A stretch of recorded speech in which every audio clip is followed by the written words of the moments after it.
Today we're following one certain kind of bun. What is that? So he will introduce us a porcupine one. Porcupine. Yeah.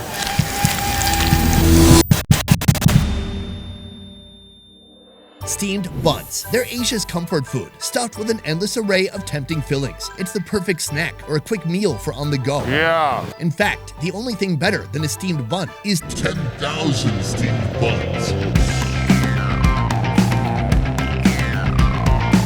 In this exclusive series, we're digging deep into food factories that are mass-producing the affordable and convenient products we all take for granted. We met a lady today. She's making 600 kgs of rice paper a day. Wow. How many kgs do you make in a day? 8 tons. Oh, 8 tons? Yeah. Oh, that's way more. Today's mission, breaking into one of Asia's most productive steamed bun factories. Here, we're getting a rare look at how these beauties are made behind the scenes.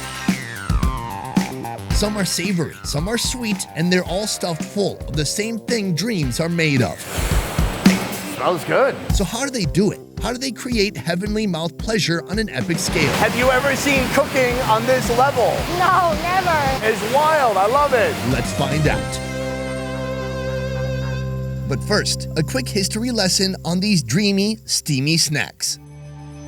The origin of this creation dates back to long ago in China. Through generations of migration throughout Asia, the dish became widespread. In fact, many Asian countries seem to have their own take on the steamed bun.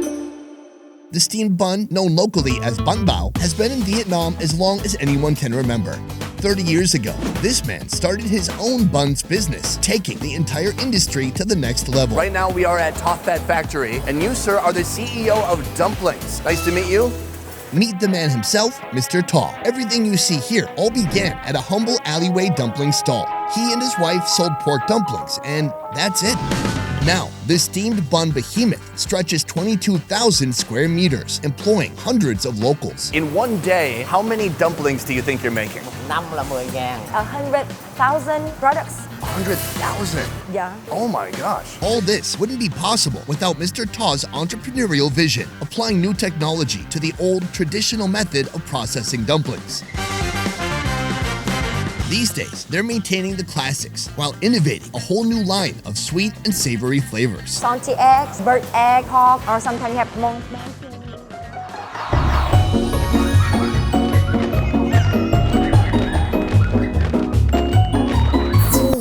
A lot of things inside, yeah. Just tons of different possibilities. Do you think I would be a good employee? I would only eat like maybe 10 bánh baos per day. Fantastic. That's my resume. I'm going to eat your food. From here, we're going to actually take a look at the process of how you're making some of these bánh bao. Let's check it out. Và bây giờ thì mình sẽ bắt đầu đi tham quan nhà máy hả chú? Bắt tay với ông cái. Come on. Thank you.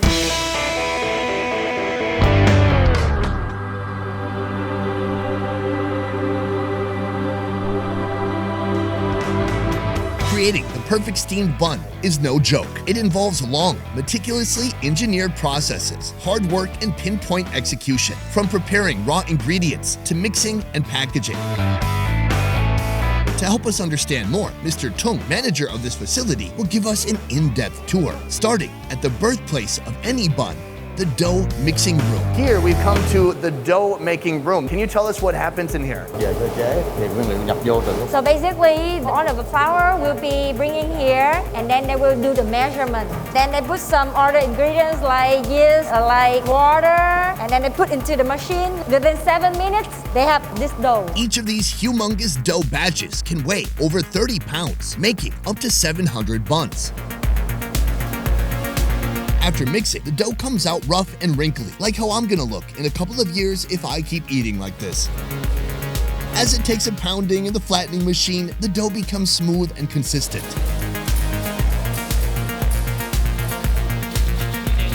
Next, the dough will be divided into equal portions using this machine. Then it's flattened again as it patiently awaits its filling.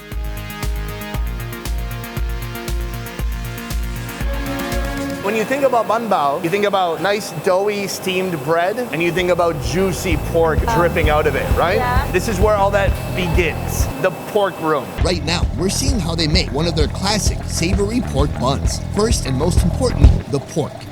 It starts by going through a specialized defrosting machine. A quick way to bring the meat to the correct temperature, getting it ready for grinding. So what is the best ratio for meat and protein? Nó là 6 phần thịt, 4 phần mỡ. That's like my body makeup. The pork is flavored with scallions, soy sauce, minced onions, special seasoning powder, a mixture of MSG, flour, and ground pepper, then finally, sugar.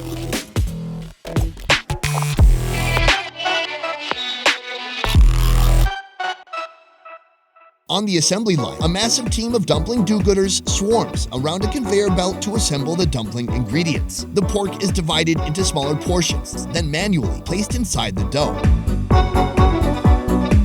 The team takes turns also adding salted egg, quail egg, and a piece of char siu pork. Everybody here, about 10 people, are grabbing it and kind of cinching it closed. And then from here, it's gonna actually head to the steamer. Oh man, all this raw pork is making me hungry.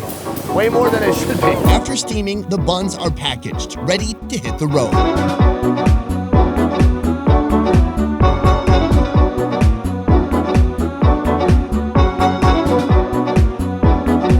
Their destination, the flagship Tho Phat shop, where all your dumpling dreams come true. Boom. So, it seems like just moments ago, I was on an assembly line interrupting a bunch of women trying to do their job. Hey, good job, everybody. Sucks up.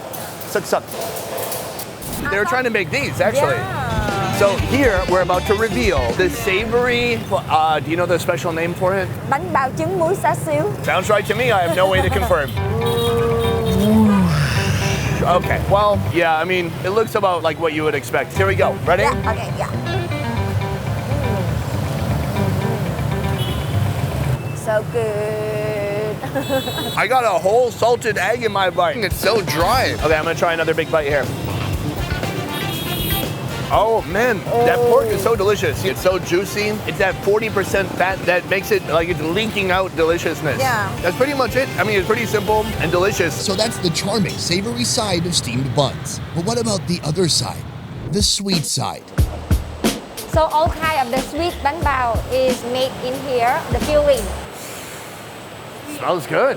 Tho Phat started with the traditional pork buns only, but now, through years of renovating and innovating, they've developed a huge variety of sweet products, ranging from common fillings like sweetened mung bean and custard to newer flavors like sweetened taro and pumpkin.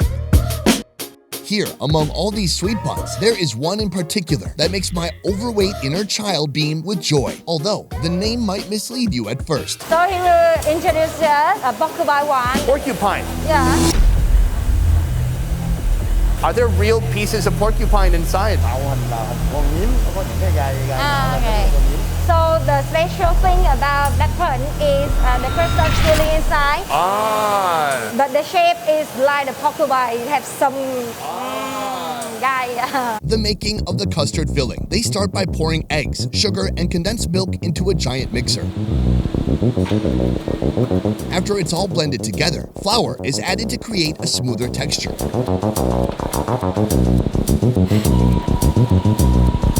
Last touch, coconut milk. Now with everything mixed together, a colander is used to remove any chunks left over, making the final mixture heavenly smooth. Next, they pour the mixture into small cake pans and steam them for 20 minutes. When it's all done, they whip the freshly steamed custard in a mixer to create a more light, satisfying texture. The same type of dough is used for both savory and sweet buns. This machine is used for both wrapping the dough and the filling together, automatically shaping them into what may resemble a porcupine body with a tail.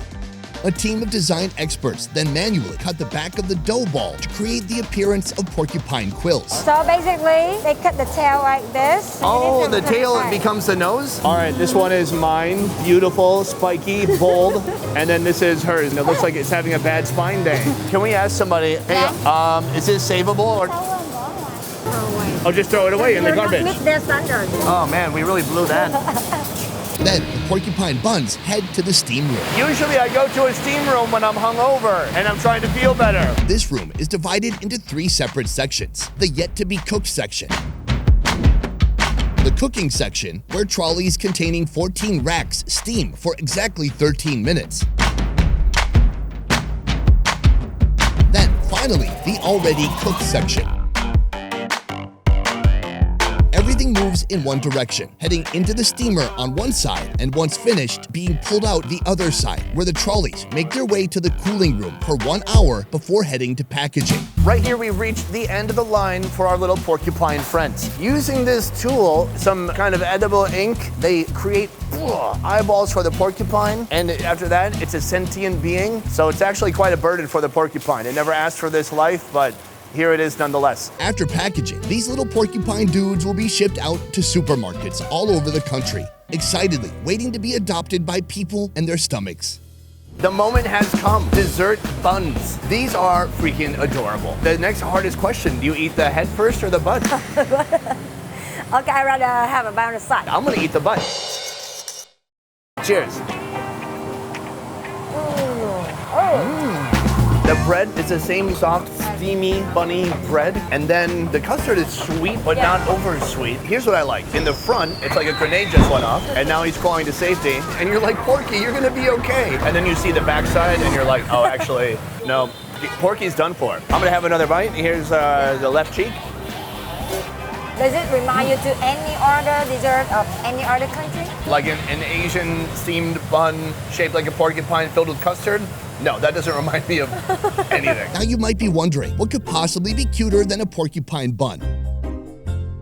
Well, allow me to introduce the pig bun. The production process for these guys is pretty similar. They use the same dough, but it's dyed pink with food coloring. Inside, they have the same custard filling.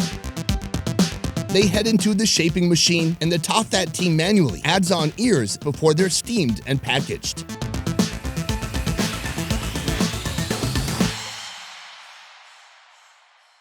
Oh no, what happened? My pig's face is like halfway melted off. Look at this. This looks like one I would have tried to make. Do you know why this is have the pink color? Because it's like a pig. Yeah. I'm going butt first. You ready? Okay. Cheers. I don't know why I have to look so deep into the audience's eyes after I say I'm going butt first, but I assume they like it. Well, that one's even better. Less dough, more custard. It's a nice ratio. Very sweet. What a little oinker over here. To round out today's dessert bun selection, we've got taro and pumpkin buns. The taro is made from taro, and the pumpkin, it's made from pumpkin. Both fillings are made using the same method. Steam the ingredients, allowing these machines to create a satisfying, thick, mashed texture. Then add a lot of sugar, turning these starchy veggies into something sweet.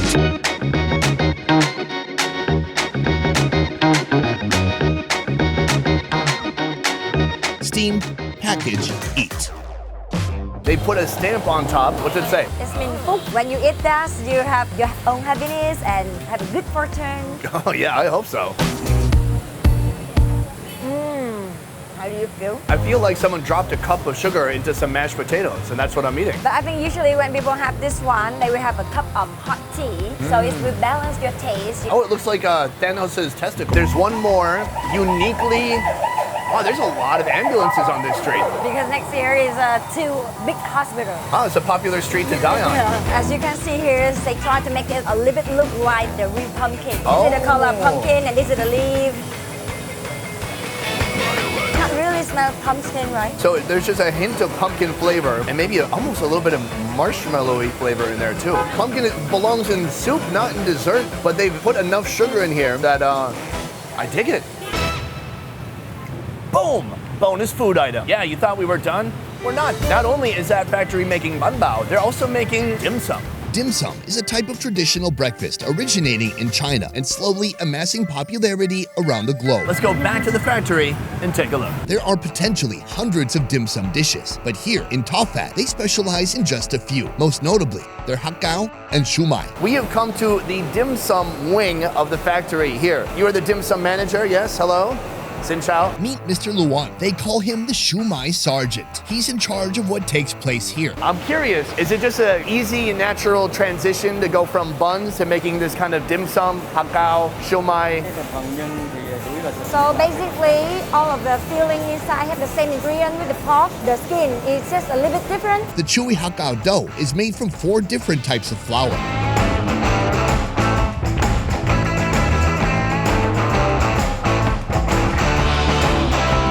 bao meat filling is divided into small meatball portions and wrapped in the dough by hand. Shumai dough is made mostly from just flour, water, and egg. This gives it its signature yellow color.